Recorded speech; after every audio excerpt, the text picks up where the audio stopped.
"You slut! You think you can own everything?" Her sister-in-law's scream shattered the church silence.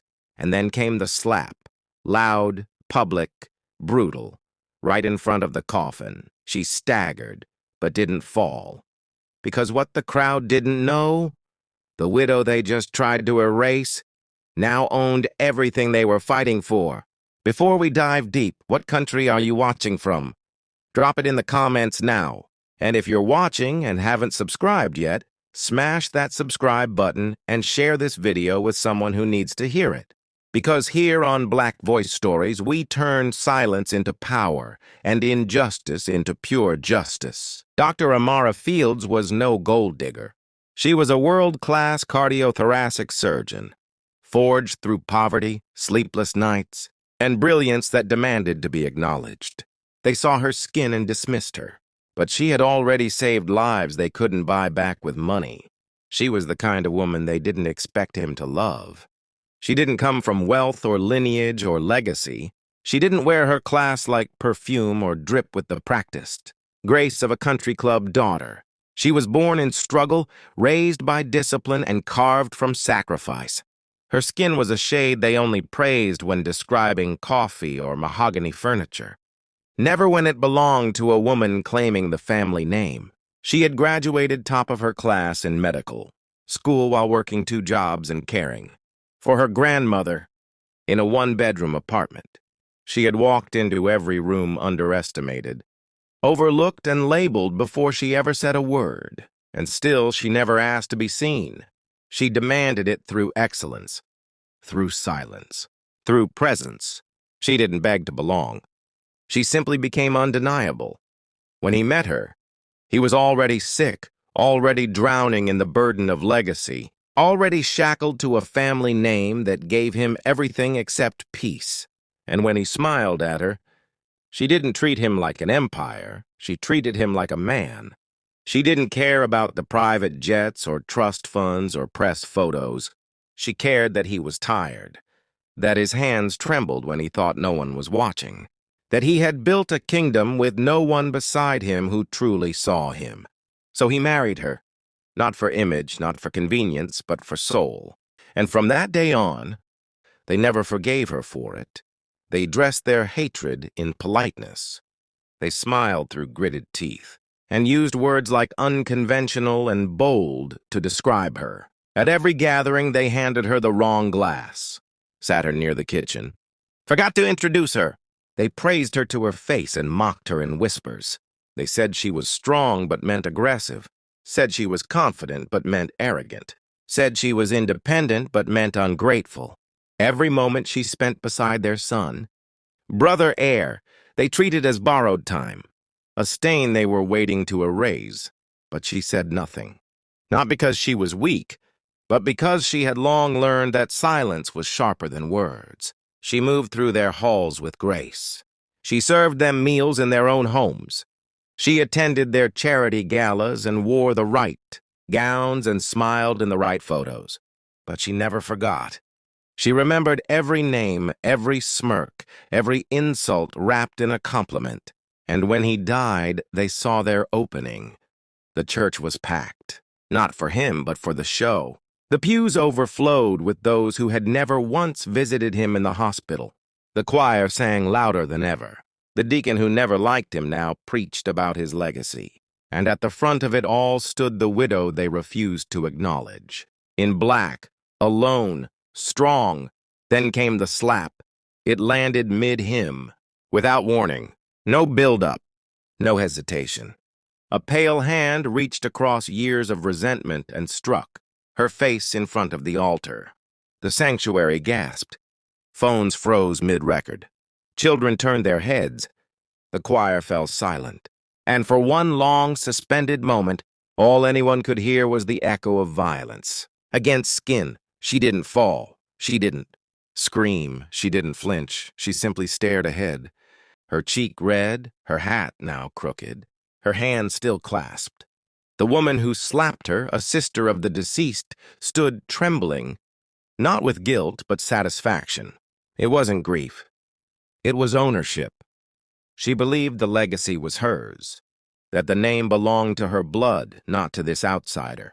That this woman in black had stolen something sacred, and now, in this church, she would reclaim it. No one moved to defend the widow.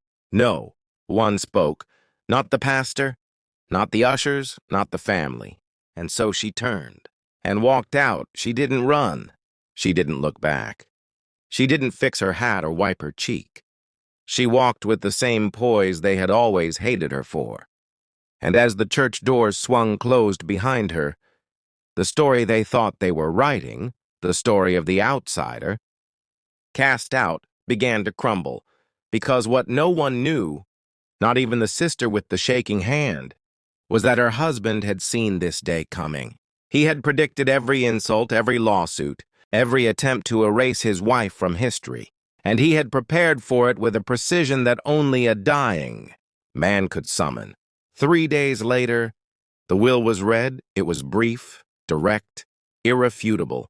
He had left everything to her, the properties, the businesses, the holdings, the accounts, the offshore trusts, the copyrights, the royalties, the foundations, the patents, the buildings, the jets, the equity, the passwords, all of it.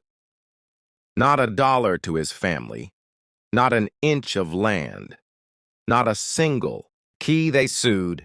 Of course they did. They claimed coercion, manipulation, deceit. They said he was weak, that she had preyed on his sickness, that she was nothing more than a nurse who played house. But his will was flawless, backed by recordings, signatures, timestamps, and video messages. Every document airtight, every clause reinforced, every accusation dismissed.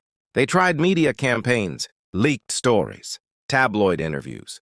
They tried to paint her as a schemer, a witch, a woman who wrapped herself in a funeral veil and walked away with billions. But the internet turned on them. The footage of the slap had leaked. The world saw what they did to her, and now the narrative was no longer in their control. She never responded publicly.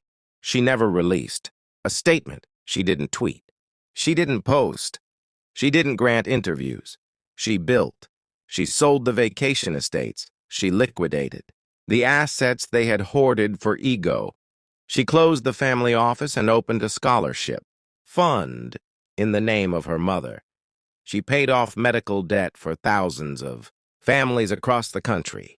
She built women's shelters in cities they had never stepped foot in. She donated anonymously to schools that once rejected her application, and quietly, without warning, she bought the church. The same church where they slapped her, where they watched in silence, where they called her by his last name, but never by her first. She closed it for a year, renovated every inch, repainted the walls, removed the pews, tore out the stained glass. She turned it into a community center. No pulpits, no reserved seats, no hierarchy, just space. Space for healing, for learning, for rebuilding. And when the city asked to name it, she declined. Because it was never about her name. It was about reclaiming the space where they tried to erase her. The sister who slapped her, she disappeared. After losing the lawsuits, after being evicted from the guest home she never paid for, after watching the world praise the woman she once struck, she vanished. Rumors said she moved abroad. Others said she lived in shame under a different name. But the widow never spoke of her again, because this was never revenge. It was restoration. It was power without pettiness. It was victory without noise.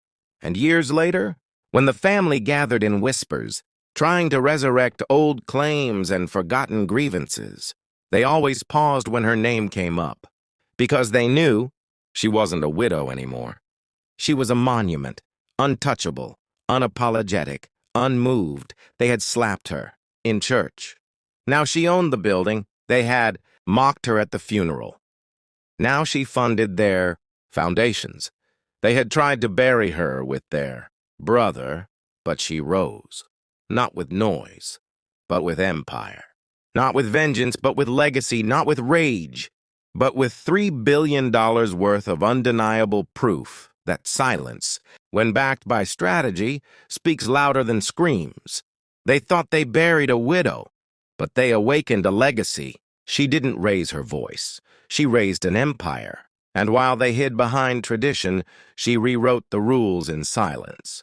From public humiliation to private power, from slap to sovereign, Dr. Amara Fields didn't just survive, she owned the aftermath. If you felt that justice, subscribe now. This isn't just storytelling. This is Black Voice Stories, where we turn pain into power and silence into legacy. Drop your country in the comments and don't forget, every story we tell makes the unheard unforgettable.